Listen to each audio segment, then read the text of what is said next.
He does. He does. And That's at the mention of his name, um, especially Sophia, with her geek culture and gaming I think interests. that would be Ava. oh, that's I was me. okay. I get you two mixed up Ava. sometimes, and I do apologize.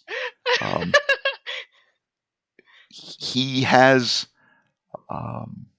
like he sponsors LARP events, live action role playing, on his big plot of land, and occasionally you are wandering around campus, and there are individuals that are taking part in this LARP event, walking around on campus dressed as princesses with high conical hats with veils, and frat boys with green makeup dressed up like orcs, wearing armor, or kilts, That's great. having their legs like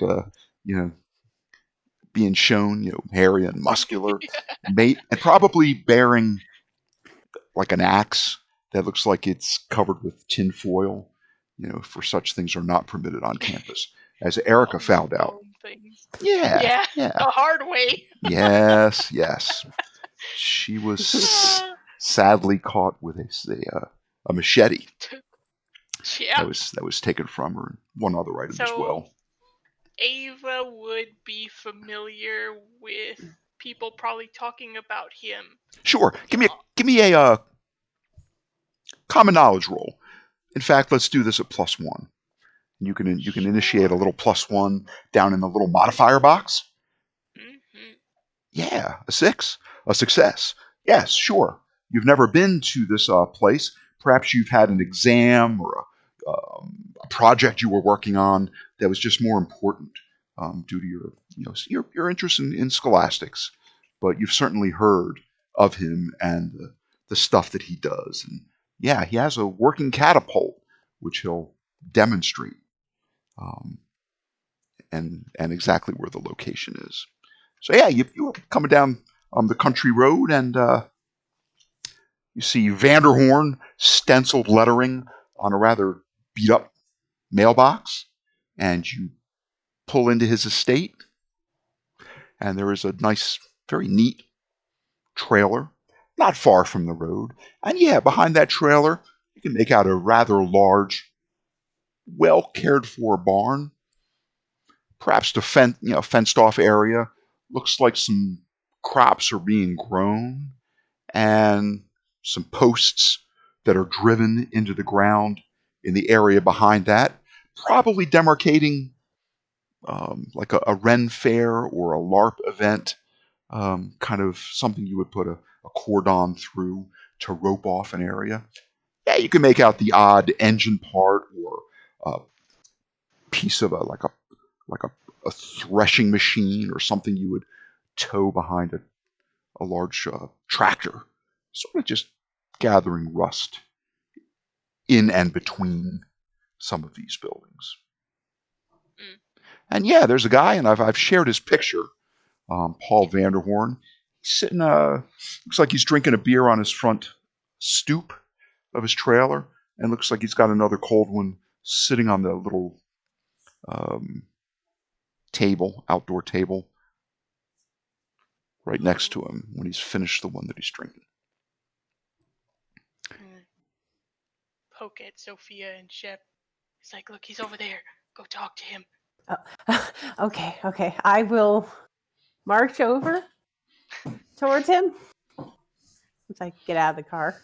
Ask him if he has any weapons that we can get for cheap. Silver plated, right? I think so. Maybe. I swear I heard him mention that. Silver plated could work. We don't know, yo. He takes a healthy swig, finishes up one of his bottles of beer. And Sophia, you can roll me a notice roll. I'll give you this at a +1 if you'd like to type a little +1 modifier down. Hold on, I need to slinking behind Sophia and move Chip. over all these pictures. Okay, so this is +1, so that's only a -1. Okay, because you're ADHD? Yes. Okay. Oh gosh. You wander up, and he sort of flips his sunglasses up, exposing his eyes, and he gives you a wave with his free hand, as with his other hand, he's grabbing that other bottle. Takes a swig off there. Howdy. There. So I hear you made like really cool weapons. Hi, I'm Paul Vanderhorn. And I'm Sophia. Nice to meet you. Well, it's nice to My meet you friends are too. in the truck. Yeah. You're from the Heard a lot university. about you. Yeah. Ravens, woo. I'm wondering, Shep, do you agree with me that you would probably have a little ETU parking sticker, like on the corner of your windshield, or maybe up, possibly hanging from your rearview mirror, or maybe a little a bumper sticker with some sort of code on it that says ETU? Would you agree that for parking on campus that would be a reasonable thing? Yeah.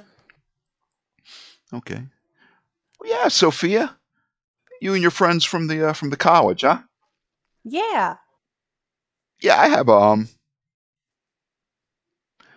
a place back in my barn where I do a lot of that stuff.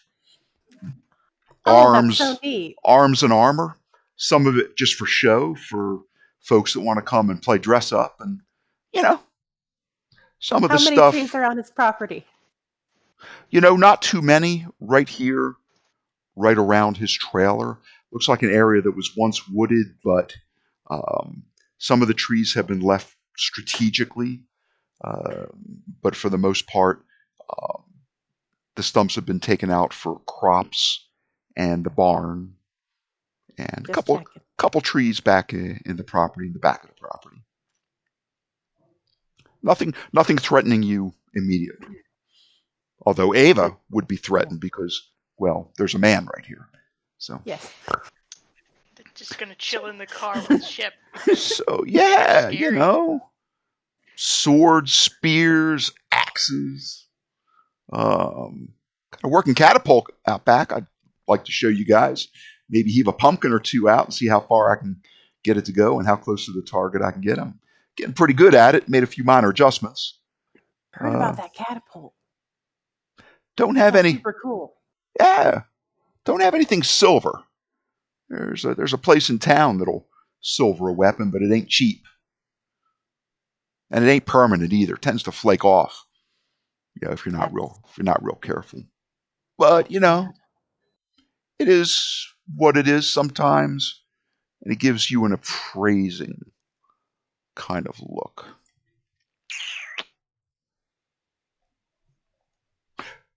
Sometimes a little bit of silver is what it takes, right? A little silver, a little salt, a little blessed water, and you're good to go. I think you take my meaning. He stands up, and A or two. he flexes his left knee, and you notice that looks like he's got one of those athletic braces on under his loose-fitting jeans, like one of those braces that keeps the knee from hyperextending. It's like a framework with a strap with Velcro across the top and the bottom. He sort of grabs the fence, the railing on his trailer when he stands up. Excuse me. And he sort of flexes the knee once or twice, and sort of like his first 2 or 3 steps towards you, he walks with a pronounced limp. But as he takes a couple strides, it becomes less and less noticeable. And he says, "Yeah, come over to the barn. Let me show you what I got." And he waves to the folks, the two in the truck. He's like, "Y'all come if you want." I'll wave over back at Shep and Ava as well. Just thumbs up. I feel confident about this. We wave. So what do you think, Ava? Is she saying we should go? I don't. Scary man. Now, Paul is what you would Chill here call, with my Tamagotchi. he's a local. He's got a Yes. bit of down-home southern charm, speaks with a drawl, doesn't usually talk, it seems, without really thinking about it. And maybe the fact that he also walks with a limp, kind of like Mir, might make you trust him just intrinsically because he shares sort of a common feature with a very, very close friend of yours. There's nothing really threatening about him. Shep, you slide out of your driver's seat, leave the windows down so that Ava doesn't bake, and it's quite warm. And he gestures you back. You go back into the barn, and sure enough, Shep and Sophia, you see all manner of items related to creating arms and armor of a medieval or perhaps a Renaissance age. Looks like he's got the padded figures, possibly used for sparring, but most likely used to put a piece of armor onto an existing coat, or to add lengths of chainmail together, and it's like a human form, like a mannequin. And he's got some weapons hanging up here and there, as he's described, especially the more common ones. Lost the Shep. Oh, He's popping in and out. yeah, I've Poor seen guy. that. I've seen that too. His internet is Yeah, probably not doing so hot. it's like, yeah, this is the sort of stuff I do. It's just a hobby. Look like you're real good at it. Oh, just practiced, I would say. And he winks at you. Practiced. Got a lot of time. The folks that come in and want stuff pay well for it. And I've been known to fix a small engine here and there as well.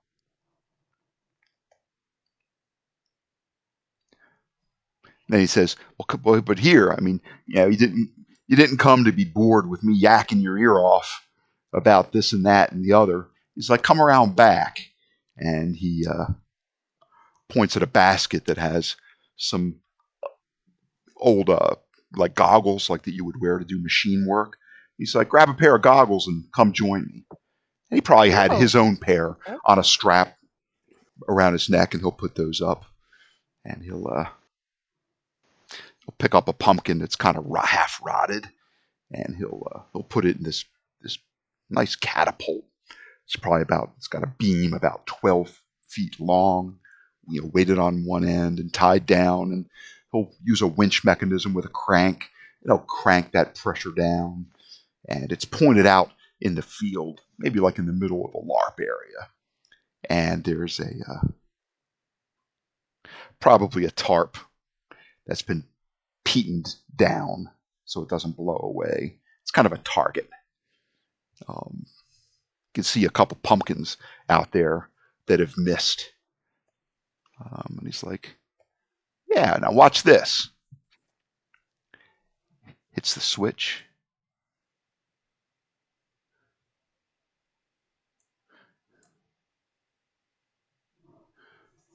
Makes a shooting roll. Yep.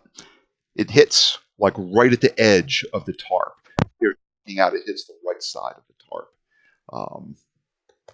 If this was archery, that would count. He chuckles. But yeah, this is just amazing. It hits the switch. It's like chunk, flips, and it just hurls that pumpkin. A couple hundred yards. No, a couple hundred feet, and strikes true. He's like, "Yeah, a few minor adjustments. Ease up on the tension a little bit, balance the basket a little bit better. I found that the dimensions, the shape, and the weight, the mass of the pumpkin matters more than you'd think. The little hard ones aren't quite as good as the big soft ones, and when they hit, they just do make a very satisfying splash." I see. He's like, "Well, thanks for putting up with me not being able to avoid showing off a little bit some of the stuff that I do here."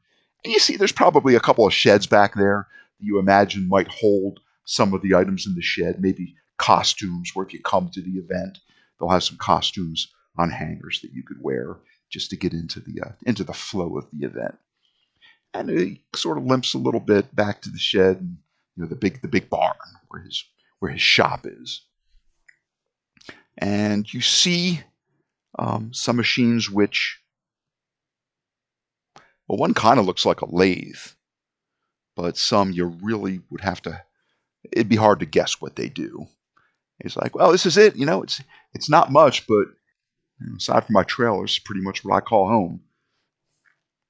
So what are you interested in, buying, begging, or stealing from Mr. Vanderhorn today? He says. I think a big axe would be really cool. All right. What's your strength die, Sophia? A 4? It is low. He goes over and pulls a little hand axe, like a little camping hatchet It's a 4. off the wall. He looks at it. He says, "This might do." And he sort of just holds it so the flat of it slaps against his hand a few times. Maybe more like a small mace. He goes over. He passes. There's a long flail with 3 chains coming off of the head, each one bearing metal burrs at the end. He passes that by. A big club, wooden hafted with the metal rings around it to give it strength. And he just walks right by it. And then what you would consider like a footman's flail, a good sturdy baseball bat made of metal with little rounded curved beads that would on impact bruise the skin. And he walks right by it.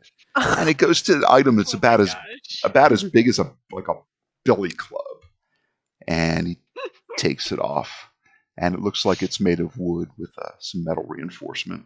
A little head that's flanged. It's got Is it a spiky head?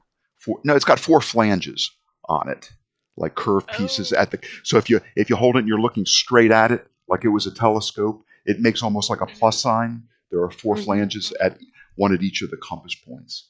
And he says, yeah, it's about 2.5, maybe, not quite 3 pounds. And he brings it over to you, and he extends it to you if you want to sort of test its heft. Okay, I guess I'll just pick it up, swing it around a little bit. Yeah, you can make me a strength check. Roll me a strength check. Here we go. We're all just full of noodle arms. Yeah, it's heavy. It would take some getting used to. It's like you try to give it a good swing, and the momentum sort of spins you around a little bit. Well, yeah, it's well, that's fun. It's good and solid. Lord knows poor Ava could use nothing. Oh, I hope Shep can get better use out of this than I can. All right. I wonder what kind of weapon Shep would go for. So our friend Shep, I think, might be frozen. I think he has disabled his webcam because he keeps dropping off for some reason. Maybe inclement weather. I know the Discord's just not happy. All right. I know the 2 ladies have some snow, so. But this seems to be working better because it's not. It was basically disconnecting and reconnecting a million times. All right. I guess it wouldn't be a game session without some technical difficulties, so I'll just kind of apologize, but say, we're still relatively new to this OBS hooking in Discord and all this different technology that's going on. So I'm putting these videos together, warts and all. So maybe someone else that's kind of new to the community, might get a little taste of what to expect, maybe how to remedy it, what might fix it. And sometimes the technology is just a little bit hit or miss. And right now we're batting 750 is not bad. One of the 4 is having some difficulties, but we're going to soldier on. We're going to soldier on. So you swing that mace around, and it's heavy. And he's like, you're not going to be carrying that around on the college campus now, right? Oh, of course not. He's like, I've Weapons heard. aren't allowed on campus. I know that. Right, right. Although, taps his chin thoughtfully. Oh, If you needed something that you could wield on campus, we could design something that would maybe pass muster. really? I've done similar things in the past for young people that want to defend themselves. Well, I'll just be straight with you against those things that go bump in the night, those things that most people will swear don't exist, even when presented with evidence or even they see them with their own two eyes. Something about them refuses to acknowledge the fact that there are some things that we just can't explain. Am I making sense, Sophia? You are making perfect sense. There's a lot of unexplainable, creepy things on campus these days. In campus, in Pine Box, in East Texas, all the way from San Antonio and Austin, all the way to the Big Thicket and on into Louisiana, all the way down to New Orleans and Baton Rouge. There are some things that we just can't explain, and there are some things that don't want to be explained, if you take my meaning. So think about that. I've grown clever in my free time at creating things that are easy to conceal or appear to be something that they're not. A flashlight that serves as a club, for example. Um, so just keep that in mind. So what are you interested in fighting these days that would cause a little sprig like yourself to come looking for some ordnance? He winks again, looking at the small flail. Well, uh, inanimate objects that emanate pure evil.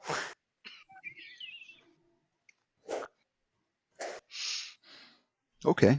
Yep. Like Things that need to be destroyed. You know, like this thing shouldn't be a thing anymore. It's like it's got to go. like a locket or a necklace. Like a metal plate.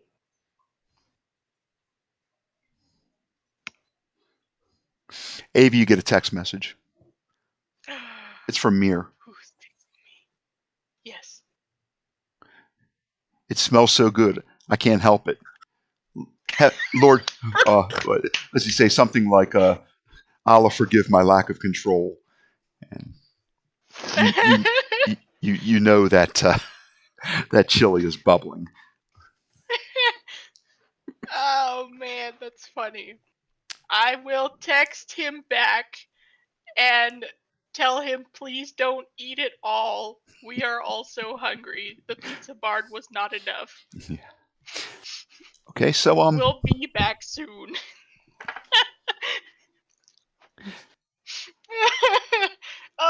Well, while I'm in the truck, is there no one else at all? no. I mean, Oh, cars go huh. by the road, up and down Mhm. the road, up down the highway, but no, he seems to be quite alone here, and you seem to be quite alone in the truck. As occasionally, one of them, Shep, probably will pop his head out and just make sure everything's okay.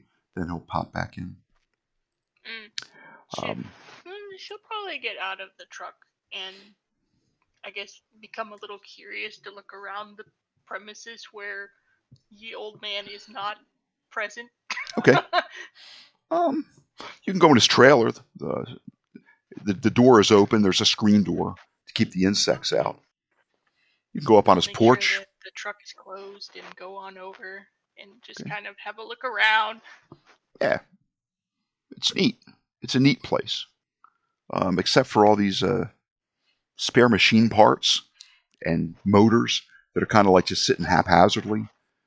You probably wouldn't want to fall on one of the plow attachments that's got like curved teeth sticking up that are kind of rusted. Oh no. Maybe a threshing machine or some sort of plow or something you would drag behind a tractor that would dig long, like crop, um, gouges in the soil for planting. Stuff that needs to be like, is this stuff that looks like it needs to be repaired? Some of it could be repaired. Some of it could be repurposed. Some of it probably belongs in the junkyard. It's kind of Huh. hard. It's kind of hard to tell. Your impression is that Mr. Vanderhorn is a dabbler. He's a hobbyist, and he's the kind of guy that will buy things meaning to fix it up, and maybe doesn't get around to it anytime soon. So there it sits, kind of like how old cars sometimes accumulate on properties, where you really mean to get around to fixing it up, and before you know it, there's grass growing up through the floorboards, right? It's kind of like that. But you look like it just looks like this is the kind of place where a guy with a lot of time on his hands lives. Huh. Okay. And you can roll me a notice roll. Sure. Oh, I never got to fix my stuff, so she currently has a D10, but I don't know if that's correct. Okay, a 10. Yay. That's a raise. Yeah, you see where he was sitting on like a folding chair. There was an empty bottle and a full bottle in a is it called a koozie? One of those sort of foam inserts that keeps it cold. Looks like a couple bottles of Brazen Hussy, a local beer known for its blonde ale, which features sort of like a St. Pauli girl, kind of scantily clad blonde on the label. It also has a dark ale, which is of course called a brunette, and a redhead as well, which is kind of an amber. Very popular here, especially. It's a local brew, so I'm supporting a local business when I drink one, and very popular in the college set and in the the laborers getting off of their shift and just downing a few at the pool hall or the local saloon. So yeah, you see that local Brazen Hussy would probably be his beer of choice. And everything else looks looks like at one time he had some old rusty tools in a toolbox next to him. Looks like occasionally he'll take one out and with a like a wire brush try to whisk and maybe oil and whisk some of the rust off. So you see like a toolbox flipped open with just some rusty tools in it. Probably picked them up at auction, maybe. Hard to say.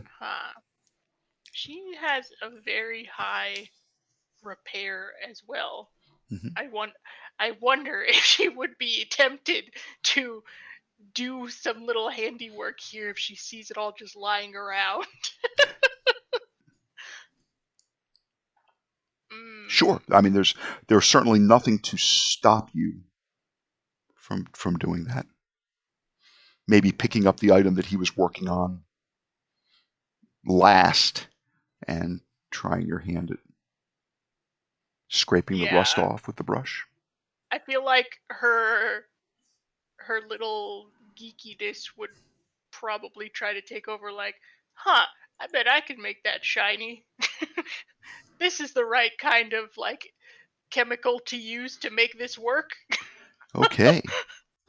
Well, we'll make that roll, and then we'll return to the barn with Sophia and Shep and Paul Vanderhorn. After a short 5-minute break, I'm going to stop the recording, make sure these files don't get too big.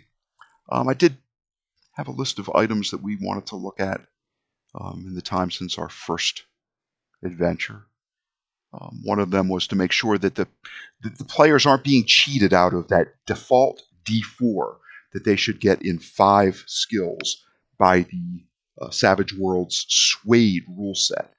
And I did verify Shep and Sophia had at least a D4 in, what was it, athletics and common knowledge and stealth and persuasion and perhaps one other. We'll make sure that we are not cheating Ava out of any of those. Of course, with a roll of a 10, holy moly, what a great roll.